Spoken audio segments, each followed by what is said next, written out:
दुनिया का सबसे बड़ा क्लीन एनर्जी पार्क गुजरात में। इस पार्क का साइज पेरिस से 5 गुना बड़ा होगा। अडानी इसके मालिक हैं। जी हां, अडानी की कंपनी इसे बना रही है। अडानी ग्रुप गुजरात के कच्छ के रण में दुनिया का सबसे बड़ा ग्रीन एनर्जी पार्क बना रहा है। यह पार्क करीब 726 वर्ग किलोमीटर के सबसे बड़े एरिया को कवर करेगा।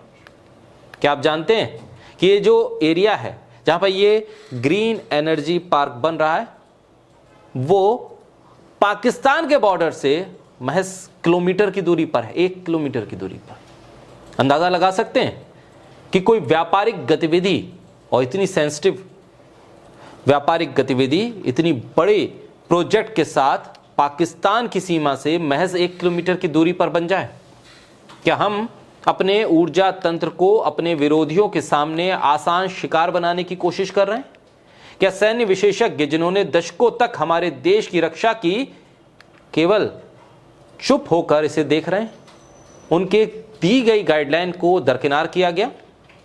एक गाइडलाइन के मुताबिक जहां पर कम से कम 10 किलोमीटर के दायरे तक कोई निर्माण नहीं हो सकता, वहां 1 किलोमीटर के भीतर आप अगर ऐसी बड़े प्रोजेक्ट को ला रहे हैं तो क्या ये एक राष्ट्रीय सुरक्षा के साथ खिलवाड़ नहीं है? भारत की सबसे बड़ी सौर परियोजना को पाकिस्तान की सीमा से लगभग 1 किलोमीटर के दूर बनाने की अनुमति देना बेहद खतरनाक है और सभी स्थापित सैन्य मापदंडों के खिलाफ है।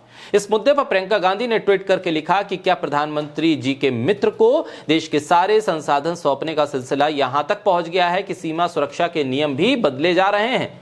इस खबर के मुताबिक, जिसको प्रियंका गांधी ने साझा किया, उसके मुताबिक अडानी के एनर्जी पार्क के लिए भारत की सीमा सुरक्षा के नियमों में बदलाव कर दिया गया है। लिखा है कि सेना के सीनियर अधिकारियों ने सीमा सुरक्षा और निगरानी कार्यों में आने वाली बाधाओं को लेकर आशंका जताई, लेकिन उनकी नहीं सुनी गई।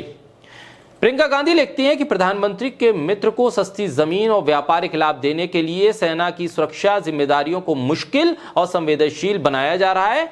क्या एक व्यक्ति का व्यापारिक हित देश की सुरक्षा के सवाल से भी बड़ा है?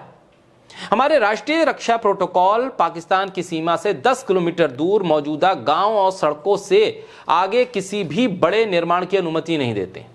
अब अडानी कच्छ के रण में पाकिस्तान की सीमा से सिर्फ 1 किलोमीटर दूर एक विशाल सौर और पवन ऊर्जा परिसर का निर्माण कर रहे हैं और भारतीय सेना को अपने प्रोटोकॉल में ढील देने के लिए इसके लिए कहा गया था। द गार्जियन की रिपोर्ट के मुताबिक अप्रैल 2023 में जब दिल्ली में बैठक बुलाई गई थी तब पाकिस्तान के सबसे करीब 230 वर्ग किलोमीटर यानी 90 वर्ग मील जमीन सरकारी उपक्रम solar energy corporation of India को दी गई, लेकिन अगस्त तक रक्षा मंत्रालय द्वारा सीमा नियमों में ढील देने पर सहमति जताने के बाद ये जमीन अक्षय ऊर्जा निर्माण के लिए 10 गुना अधिक कीमत पर मूल्यवान हो गई और ऐसे में यह अडानी के हाथ में चली गई।